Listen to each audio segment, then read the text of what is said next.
함께 성경 말씀 찾아서 읽어 보시겠습니다. 성경 말씀은 시편 40편 1절의 말씀입니다. 시편 40편 1절 함께 찾아서 읽겠습니다.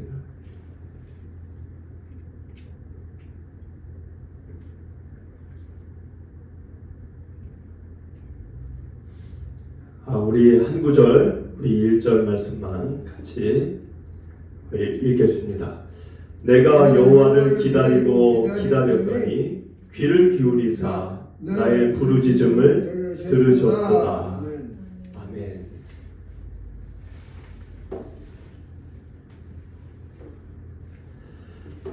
오늘 말씀 우리 시편 40편 주제를 제가 좀 기다림이라는 걸로 이렇게 정해 보았습니다. 기다림. 여러분들 기다린다는 거는 쉬운 일일까요? 떠난 사람을 기다린다. 시험 결과를 기다린다. 검사한 결과를 기다린다. 이런 기다림을 갖는 사람들에게는 공통점이 하나 있습니다. 그것은 그냥 기다리는 게 아니라 어떤 소원이나 어떤 바람을 갖고 기다리게 됩니다. 떠난 사람의 경우 그 사람을 언젠가는 만날 것이다. 만나면 그동안 미처 나누지 못한 대화도 좀 나누고 좋은 시간 갖기를 바라는 바람이 있는 거죠. 시험을 보고 나면 또는 면접을 보고 나면 또는 건강검진을 하고 결과를 기다린다면 그 모든 기다림 속에는 좋은 결과가 있기를 바라는 마음을 갖고 기다리는 것입니다. 그래서 결과를 기다릴 때 소원과 바람이 있는 거죠. 기다림은 그렇기 때문에 어떤 바람 또는 어떤 소원을 갖는 것을 이야기합니다. 뭔가를 기다리며 뭔가를 우리가 바라고 소원하며 기다릴 때 여러분은 그럴 때 어떻게 시간을 보내고 계시는지 모르겠습니다. 다윗은 오늘 말씀을 보니까 그럴 때 하나님께 부르짖었다라는 구절이 써 있어요. 1절을 읽으셨는데 내가 여호와를 기다리고 기다렸더니 귀를 기울이사 나의 부르짖음을 들으셨도다. 그 말은 기다리는 그 시간 동안 부르짖었다는 겁니다. 누구를 기다렸다는 거죠? 뭘 기다렸다는 거죠? 1절에 단순히 자신의 어떤 문제가 해결되기를 기다린 게 아니고 1절에 대상이 분명히 적혀 있습니다. 여호와를 내가 기다리고 기다렸다고 적혀 있습니다. 하나님으로부터 어떤 도움을 기다린 게 아니에요. 하나님 먹을 거 주세요, 쌀 주세요, 돈 주세요. 그거를 부르짖은 게 아닙니다. 여기 부르짖었다는 거는 하나님 내가 하는 사업이 잘 되게 해주세요. 그거를 부르짖었던 게 아니에요. 뭘 부르짖었느냐? 1절에 정확히 적혀 있어요. 여호와를 기다렸다는 거예요. 그에게는 하나님 저를 만나주세요. 그거를 부르짖었다는 겁니다. 하나님을 기다렸다는 것은 하나님과의 만남을 기다렸다는 거예요. 그분을 만나고 싶어 했다는 거죠. 그분을 만나서 하나님을 만나서 인격적인 교제와 또 교류를 나누기를 원했다는 겁니다. 그러면 왜 하나님을 만나기를 기다렸을까요? 왜 하나님을 그렇게 만나고 싶어 했을까요? 여러분들 삶에 큰 위기가 올 때는 크고 작은 문제가 한두 개가 아닐 때가 있습니다. 큰 여러 가지 인생이 진짜 바닥으로 막 무너져 내려갈 때는 문제가 한두 개가 아니라 도미노처럼 이것도 문제, 저것도 문제, 또 뒤돌아서면 이것도 문제, 저것도 문제가 마치 온몸에 퍼진 암세포 마냥 문제가 한두 개가 아닌 거예요. 동시다발적으로 그냥 가는 곳마다 문제에 문제를 이어지는 거죠. 그럴 때 그런 어려움에 처했을 때 하나님 이거 해결해 주세요, 저거 해결해 주세요, 뒤돌아서니까 또 문제가 있으니까 이것도 해결해 주세요, 저것도 해결해 주세요. 그렇게 기도를 하자니 너무 많은 거예요. 그런데 이 기도하는 사람이 다윗이 가만히 생각을 해보니까 내가 갖고 있는 문제가 10개가 됐든 100개가 됐든 1000개가 됐든 그거를 하나하나 기도할 필요가 없고 하나님 한 분만 내게 다가오시면 모든 문제는 다 해결이 된다는 것을 알았다는 거예요. 그래서 1절에 하나님 이거 해결해 주세요, 저거 해결해 주세요 그런 얘기 안 하고 하나님만 내가 만나기를 원합니다. 그거 가지고 부르짖었다는 겁니다. 다윗은 수많은 문제 해결을 하나하나 하나님께 구하지 않았어요. 하나님 밥 주세요, 쌀 주세요, 반찬도 주세요, 하나님 돈도 주세요, 좋은 집도 주세요. 이렇게 하나하나 그렇게 기도하지 않고 그 모든 문제 해결은 단 하나로 해결이 될 수 있다는 걸 알았다는 거예요. 그 단 하나 해결이 뭐냐? 하나님만 내게 오시면 모든 건 다 끝난다. 그래서 그분만을 기다렸고 그분을 기다리는 중에 하나님 내게 와주시기를 부르짖었다는 겁니다. 그런데 생각을 해보면 나만 하나님을 기다리는 게 아니에요. 이 앞에 화면을 보면은 이사야서 30장 18절을 보니까 그러나 여호와께서 기다리시나니 이는 너희에게 은혜를 베풀려 하심이요 일어나시리니 이는 너희를 긍휼히 여기려 하심이라. 대저 여호와는 정의의 하나님이심이라. 그를 기다리는 자마다 복이 있도다. 이 앞에 보면은 나만 기다리나요? 나만 기다리는 게 아니에요. 하나님이 더 많이 기다리세요. 우리를. 나를 찾기를 원하는 거죠. 나를 찾아라. 나에게 다가와라. 하나님이 먼저 기다려요. 더 많이 기다려요. 그럼 하나님도 기다리고 나도 하나님을 기다리고 그럼 결국은 어떻게 될까요? 결국은 만나는 거예요. 결국은 그래서 만나는 거예요. 근데 하나님은 기다리는데 나는 하나님을 별로 만나고 싶어 하지 않아. 그럼 못 만나는 거예요. 그렇기 때문에 하나님도 기다리신다는 걸 알고 나도 하나님을 기다리는 겁니다. 그러면 결국은 만나는 거예요. 2절을 보면 나를 기가 막힌 웅덩이와 수렁에서 끌어올리시고 내 발을 반석 위에 두사 내 걸음을 견고하게 하셨도다. 여기 웅덩이는 깊이 패인 곳에 물이 고인 걸 웅덩이라고 그래요. 그리고 수렁은 깊이 패인 곳에 진흙이 있는 걸 수렁이라고 얘기합니다. 그러면 여러분들 물이 있는 웅덩이나 진흙이 있는 수렁이나 거기에 여러분 발이 빠졌다고 생각을 해보세요. 그러면 불편합니까? 아니면 안 불편합니까? 엄청 불편하죠. 거기 빠지면 진흙탕에 흙이 다 옷에 튀고 묻고 걷기도 질퍽질퍽해서 신발에 진흙 들어가면 그거 벗기도 그렇고 안 벗기도 그렇고 그렇게 인생을 가게 된다는 거예요. 근데 이거는 지금 인생을 얘기하는 겁니다. 내 삶에 기가 막힌 그런 웅덩이. 이거 정말 예측도 못했던 그런 웅덩이와 수렁이 내가 빠지게 되었을 때 그때 하나님은 내 인생을 반석 위에 올려주시는 분이라는 거예요. 반석은 진흙도 없고 물도 없고 그리고 질퍽질퍽하지도 않고 걷기가 편하겠죠. 근데 그 일이 언제 일어난다는 거예요? 이런 일이 언제 일어난다는 겁니까? 1절에 내가 하나님을 기다리고 부르짖었을 때. 이런 일이 가만히 있는데 일어난다는 게 아니에요. 하나님 그냥 내가 어려우면 알아서 도와주시겠지. 나는 나대로 살 거야. 그분은 늘 좋은 분이니까 알아서 도와주겠지. 그게 아니고 1절처럼 하나님을 간절히 기다리는 중에 하나님을 만나고 싶어서 부르짖는 그 상황 속에서 2절에 그런 일들이 내게 반석에 올라가는 일들이 일어난다는 거예요. 어떤 경우는 내 힘으로 얼마든지 해결할 수 있는 문제가 있습니다. 여러분들도 힘이 있잖아요. 여러분들도 해결할 수 있잖아요. 어느 정도는. 그리고 내 힘으로 안 되는 거는 누구의 도움으로 해결할 수 있어요. 부모의 도움, 또는 친구의 도움, 또는 친척들의 도움, 친구, 친척, 아버지, 우리 주변에도 나를 도울 수 있는 사람이 있어요. 그런데 어떤 경우는 내 힘으로도 안 되고 누구의 도움으로도 해결할 수 없는 그게 인생의 수렁과 그게 인생의 웅덩이입니다. 누가 나를 건져줄 수 없어요. 나도 거기를 빠져나갈 수가 없어요. 그럴 때 우리가 할 수 있는 게 뭐죠? 그게 1절이에요.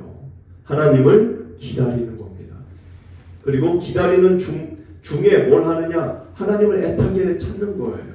그냥 기다린다는 게 아니라 하나님을 애타게 내가 찾는 겁니다. 부르짖든 뭐하든. 그래서 3절을 우리 읽어보면 새 노래 곧 우리 하나님께 올릴 찬송을 내 입에 두셨으니 많은 사람이 보고 두려워하여 여호와를 의지하리로다. 자, 3절에서 다윗은 자기 힘이나 누구 도움으로도 될 수 없는 일을 하나님께서 도와주신, 이루어주신 그 일을 생각하면서 하나님께 찬송을 드립니다. 자, 그런데 9절을 잘 보면 3절에 찬송을 내 입에 두셨으니 이렇게 적혀 있어요. 이 말이 이게 평범한 말이 아닙니다.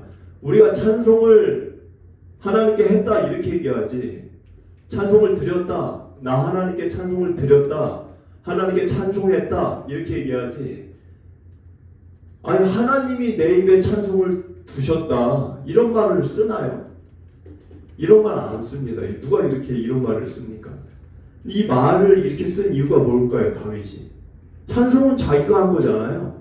그럼 내가 찬송했다, 내가 하나님께 찬송 드렸다 이러면 될 거를 내 입에 찬송을 하나님이 두셨다. 그럼 내가 한 겁니까? 하나님이 한 겁니까? 찬송을 내가 부른 게 내가 한 거예요? 하나님이 한 거예요? 하나님이 한 거예요. 하나님이 내 입에 찬송을 두신 거니까. 왜 이렇게 얘기했을까요?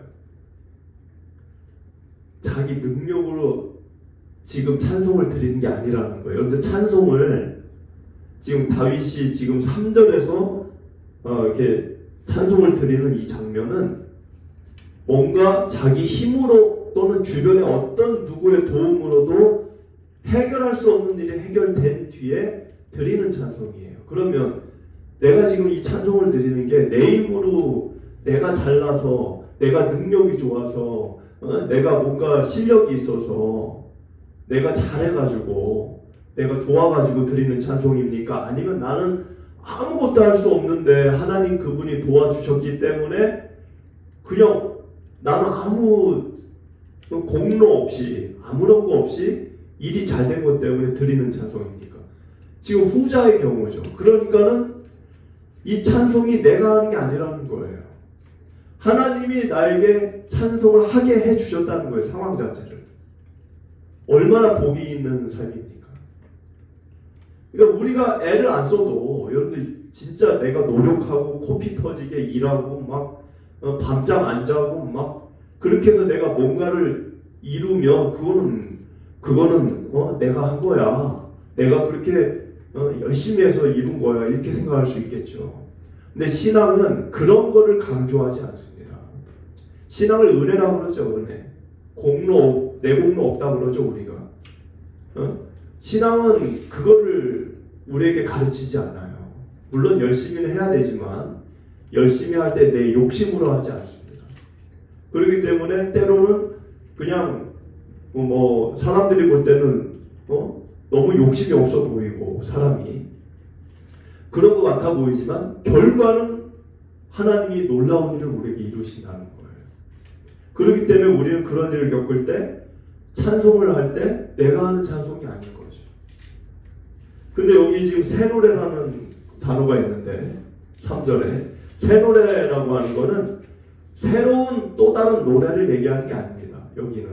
그럼 이게 무슨 말이냐면 늘 부르던 노래예요. 늘 어제도 불렀고 작년에도 불렀고 늘 아는 곡이야. 그런데 그 아는 늘 부르던 찬송인데 어느 날 가사의 의미가 깊이 깨달아지고 그래서 내 마음에 감동이 오고 어제 부른 찬송이 아닌 거예요. 노래는 같은 노래인데 그걸 가지고 지금 새 노래라고 얘기하는 겁니다.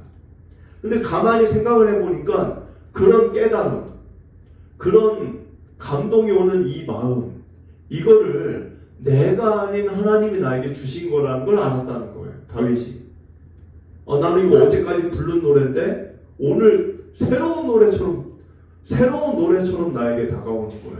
감동이 오고 전율이 오고 눈물이 나고 기가 막히고. 근데 이 마음이 가만히 생각해 보니까 다윗이 내 마음이 아닌 거야. 하나님이 나에게 선물처럼 주신 마음이라는 걸 알았다는 거예요. 그래서 3절에 찬송을 내 입에 두셨다는 말까지 하는 겁니다. 하나님이 주신 감동으로 내가 부르는 거죠. 내가 내 감동이 아니고 내가 쥐어짜 만든 감동이 아니고 하나님이 내게 주신 감동과 하나님이 내게 주신 깨달음으로 노래가 새로워졌다는 거예요. 그렇기 때문에 하나님이 내 입에 찬송을 두셨다고 얘기를 한 겁니다. 4절을 보면 여호와를 의지하고 교만한 자와 거짓에 치우치는 자를 돌아보지 아니하는 자는 복이 있도다. 자, 여기 복이 있도다 이런 말이 있는데 이 복은 돈을 많이 버는 복을 얘기하는 게 아니에요. 이 복은 아시레라고 하는 단어인데 고든 길을 가다. 그리고 똑바로 길을 가다 이런 뜻이에요. 그러면 이게 무슨 뜻이죠? 똑바로 고든 길을 가는 게 복이 있는 거라는 거예요. 돈 많이 잘못된 길을 가면서 돈 많이 버는 게 복이 아니고 돈이 좀 없더라도 올바르고 똑바른 길을 가는 게 복이라는 거예요. 그러면 올바른 길을 가는 방법이 뭐죠? 4절의 그 앞에 있는 구절이에요. 여호와를 의지하고 교만한 자와 거짓에 치우치는 자를 돌아보지 않는 자. 그럼 돌아보지 않는다는 게 뭐예요? 뒤돌아보다. 여러분들 우리가 소돔과 고모라가 망할 때 롯의 아내가 뒤를 돌아보다가 소득기둥 된 거 다 알죠? 돌아보다는 게 뭐예요? 돌아보다라고 하는 거는 그걸 의지하는 겁니다. 그거와 친밀한 관계를 끊지 못하는 거예요. 그게 돌아보는 거예요. 그러니까 자꾸 돌아보는 거죠. 그런데 뭘 돌아보지 말라고 그랬으면 여기 교만한 자와 거짓에 치우친 자. 우리가 살다 보면 우리 인생 주변에 교만한 사람이 있어요. 거짓에 치우친 사람이 있습니다. 그런 사람들이 내게 도움을 줄 때가 있어요. 나에게 뭔가 그 사람들을 가까이 하면 신세를 질 수 있고 내가 도움을 받을 수 있는 그런 영향력이 있는 사람일 수 있어요. 근데 내가 도움을 좀 받는 것 때문에 그들을 의지하고 그들과 친밀한 교제를 나누지 말라. 지금 성경이 얘기하는 거는 나누지 말라는 거예요. 그들을 의지하지 말라는 거예요. 그게 옳은 길, 고든 길을 가는 거고 그게 복이 있다는 거예요. 뭐 무조건 돈 많이 버는 걸 지금 얘기하는 게 아니고. 근데 5절을 보니까 여호와 나의 하나님이여 주께서 행하신 기적이 많고 우리를 향하신 주의 생각도 많아 누구도 주와 견줄 수가 없나이다. 내가 널리 알려 말하고자 하나 너무 많아 그 수를 셀 수 없나이다. 여기 다윗이 말한 부분을 가만히 읽어보면 5절에 다윗 개인에게 행하신 복을 얘기하는 거예요? 기적을 얘기하는 거예요? 아니면 이스라엘 나라 전체에 대한 기적을 얘기하는 거예요? 지금 여기 우리라고 되어 있죠. 우리. 5절을 보면 우리를 향하신 우리라는 이야기는 다윗 자기 개인에게만 행하신 기적을 지금 얘기하는 게 아니에요. 그러니까는 이스라엘 전체 왕이잖아요. 다윗이. 그 왕이면 뭘 걱정해요? 여러분들이 가장이면 가정을 걱정하는 거고 사장이면 회사를 걱정하고 당연한 거 아닙니까? 그 왕이면 당연히 나라를 걱정하죠. 근데 나라를 이렇게 걱정을 하면서 늘 이거 어떻게 하면 나라를 잘 건실하게 내가 이렇게 이끌어갈까? 그런데 내 힘으로 안 될 때가 많잖아요. 근데 뒤를 돌아보니까 하나님이 이 나라를 지켜주신 기적들이 너무 많은 거예요. 그런데 그래서 여기 보니까 기적이 많고 뭐 누구도 견줄 수가 없고 내가 그걸 말하고자 하는데 너무 많고 그런 말이 쭉 써 있는데 눈에 들어오는 단어가 주의 생각도 많아 이거예요. 제 눈에 들어온 거는 주의 생각도 많아.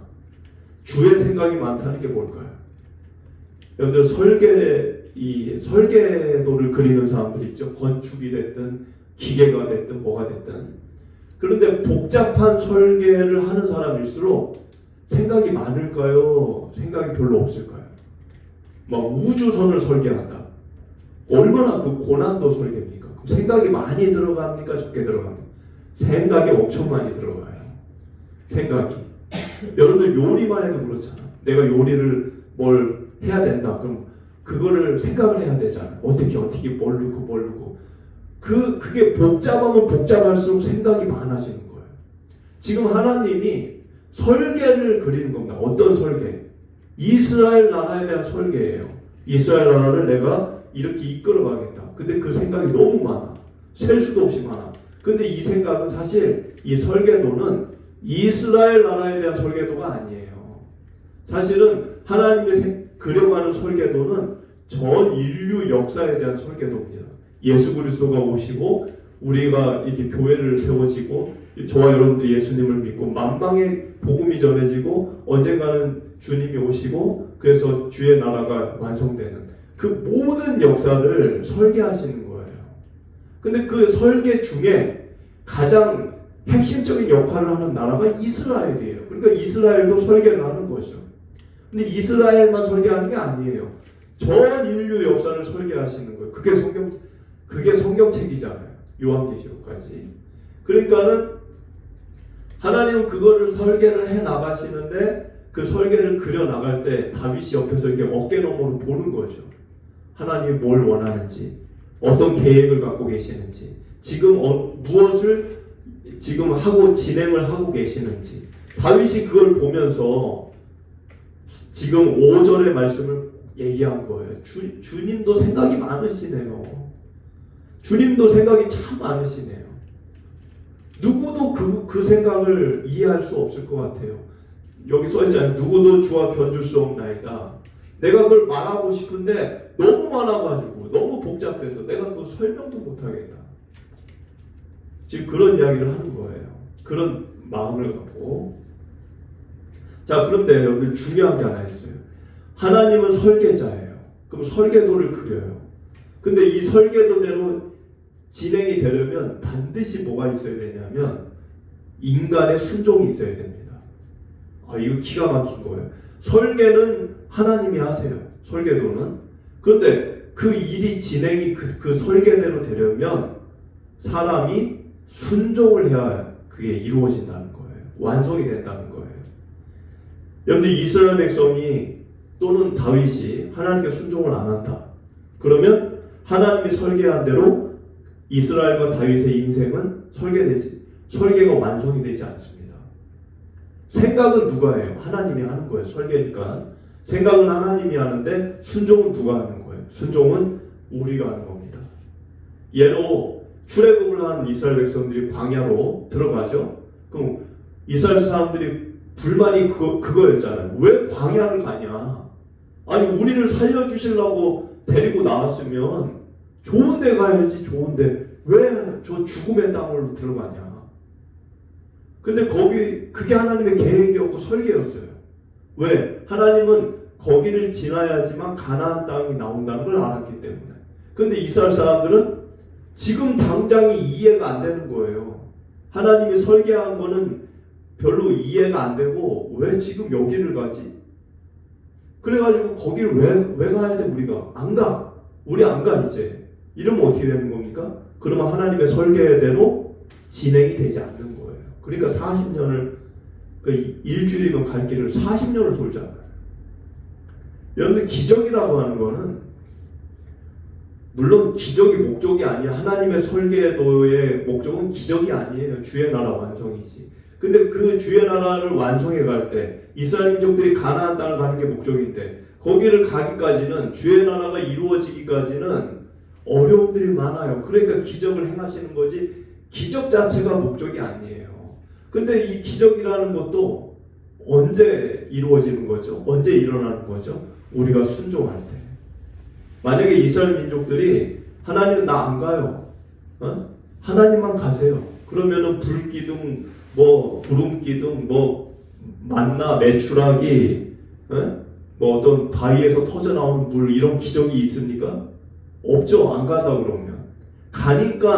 간다고 해서 가니까 순종을 하니까 그 기적이 하나님이 베풀어 주신 거죠. 그러니까 기적이라고 하는 거는 순종할 때 일어나는 거예요. 내가 순종을 안 하고 거역을 하고 내가 뿌리치고 그러면 거부하고 이러면 기적은 없습니다. 6절을 우리가 읽어보면 주께서 내 귀를 통하여 내게 들려주시기를 제사와 예물을 기뻐하지 아니하시며 번제와 속죄제를 요구하지 아니하신다 하신지라. 자, 여기 보면 이 서두가 지금 서두를 잘 읽으셔야 돼요. 주께서 내 귀를 통하여 내게 들려주시기를 이렇게 돼 있죠. 그 얘기 뭐예요? 지금 6절에서 하는 이야기는 지금 내가 하는 말은 내 사견이나 내 의견이나 내 생각의 얘기를 하는 게 아니다. 그 얘기한 거예요. 내가 들은 대로 얘기하는 거다. 지금 누구한테 들은 거예요? 뭐 옆에 친구가 있나요? 다윗이 지금 누구한테 들은 걸 그대로 얘기하겠다는 겁니까? 하나님께 들은 걸 그대로 얘기하겠다는 거예요. 그게 지금 6절에 써있잖아요. 주께서 내 귀에 그냥 귀에다 대고 얘기했다는 거 귀에다 대고 내게 들려주시기를 그러니까 하나님이 뭐 다윗의 귀에다 대고 속삭이는 것까지 하시는 거지. 지금 이 6절을 보면 근데 다윗이 그걸 그대로 얘기하는데 전달을 하는데 뭐라 그래요? 제사와 예물 기뻐하지 않는다. 이거 하나님이 얘기하는 거죠. 번제와 속죄제를 요구하지 않는다.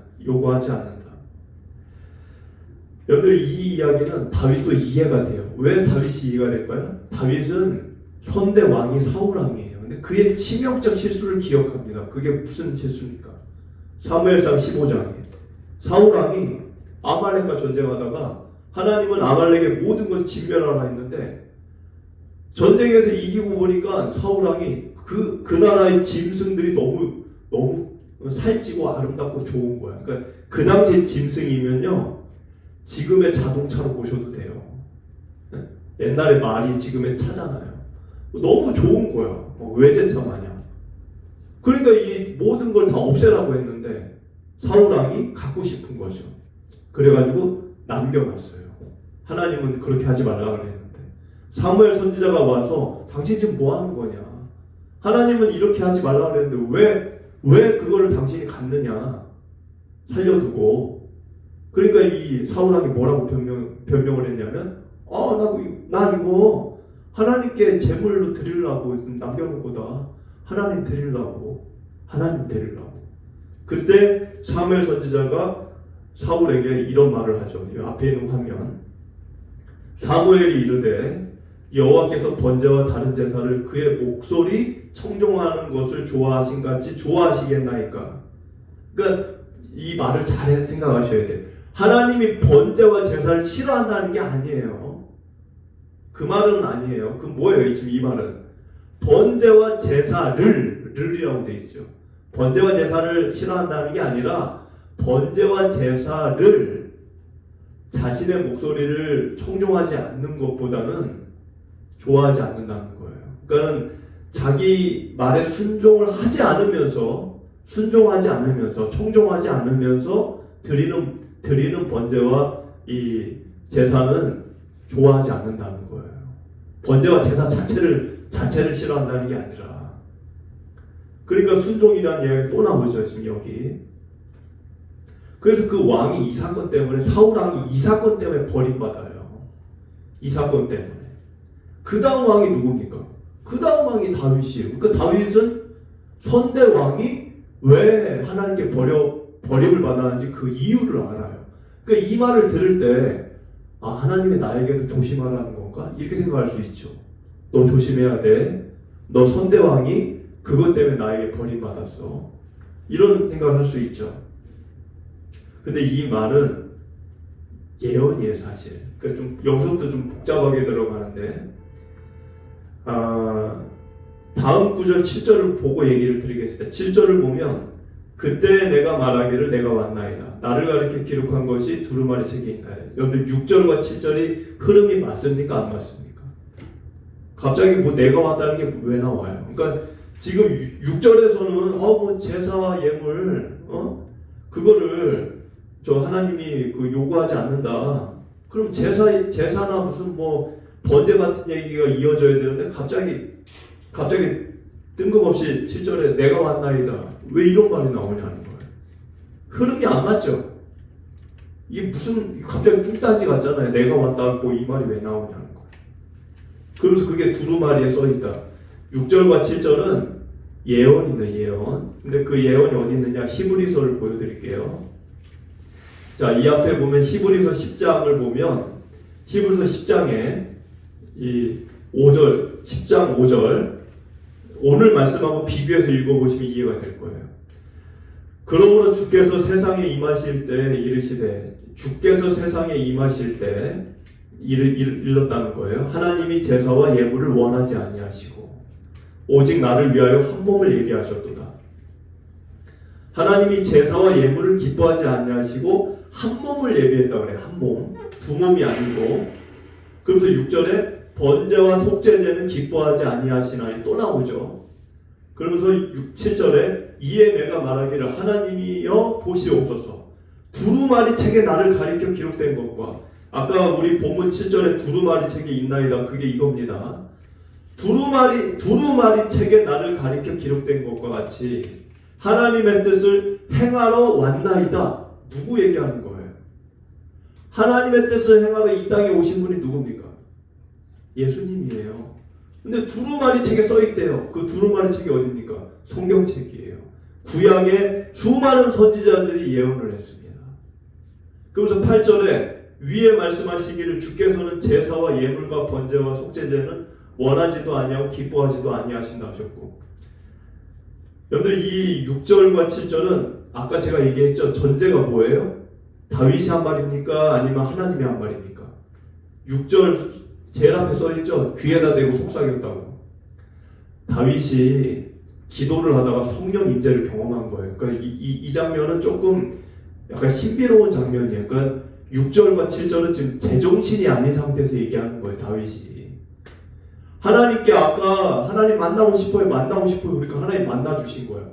하나님을 만났는데 하나님을 만나니까 하나님의 음성이 들리는데 자기도 모르게 하나님의 말을 따라 말한 거예요. 따라서 말을 했는데 그 말이 말하다 보니까 예수 그리스도가 이 땅에 오실 거를 얘기해 버린 거예요. 여러분들 하나님은 이렇게 다윗에게도 예수님의 구원의 역사를 그게 설계도였기 때문에 아까 얘기했죠. 설계도 그걸 보여주셨다라는 겁니다. 그래서 오늘 본문 8절을 보면 나의 하나님이여 내가 주의 뜻 행하기를 즐기오니 주의 법이 나의 심중에 있나이다 하였나이다. 그러니까 이 주의 법이 나의 심중에 있다. 이 말은 그리고 내가 주의 뜻 행하기를 즐긴다. 내가 주의 뜻 행하기를 즐긴다. 즐긴다고 되어 있죠. 그 말은 나의 기쁨과 하나님의 기쁨이 한 가지로 똑같다는 거예요. 신앙인들이 지향해야 될 게 뭘까요? 그것은 나의 기쁨과 내가 기뻐하는 거. 내가 정말 이거 할 때 좋아. 나는 기뻐. 그게 하나님의 기쁨과 일치해야 된다는 겁니다. 근데 나는 이거를 기뻐하는데 하나님은 그거를 전혀 기뻐하지 않아. 이거는 각자의 길을 가는 거예요. 그러면서 여기 8절에 중요한 주의 법이 나의 심중에 있다. 다윗이 이 말을 했는데 예수님 예언했다가 이 말을 했죠. 여기 주의 법이 내 심중에 있다. 이 말이 새언약이에요. 옛언약, 새언약 제가 설명드렸죠. 옛언약은 뭐예요? 옛언약은 율법이에요. 조문이나 비석에다 새긴 하나님의 규례. 그게 옛언약이에요. 옛날 언약, 신에서 언약. 새언약은 뭐죠? 새언약은 내 영혼 속에, 내 마음에 예수 그리스도로 인하여 내 마음에 하나님이 오셔서 성령님이 내 안에 오셔서 내 마음속에다가 하나님의 율법을 새겨주는 겁니다. 하나님의 말씀을 내 영혼 속에 새겨주는 거예요. 이거는 종이나 비석에 새긴 거하고 차원이 달라요. 근데 그 일이 누구 다음에 일어난다는 거예요? 아까 예언한 거 다음에 7절 예수님이 오신 뒤에 이런 일이 벌어진다는 거예요. 주의 법이 사람들 마음에 새겨지는 일, 새언약의 역사가 일어난다는 겁니다. 지금 여러분들이 그 시대를 사는 거예요, 사실. 그러면서 9절, 10절에 의의 기쁜 소식을 전하고 내 입술을 닫지 않는다. 10절에 주의 성실과 구원을 선포한다 이렇게 돼 있죠. 이거는 뭐냐? 그렇게 예수 그리스도로 새 언약의 역사, 자기의 영혼과 마음에 이런 성경책 종이가 아니라 내 마음에 하나님의 그 말씀이 새겨진 사람은 어떻게 된다는 거예요? 9절과 10절은 전하게 된다는 거예요. 누가 전하라고 전하는 게 아니고 뭐 교회에서 우리 이제 전도합시다. 뭐 전도하세요. 나가서 몇 월 며칠 어디 가서 하세요.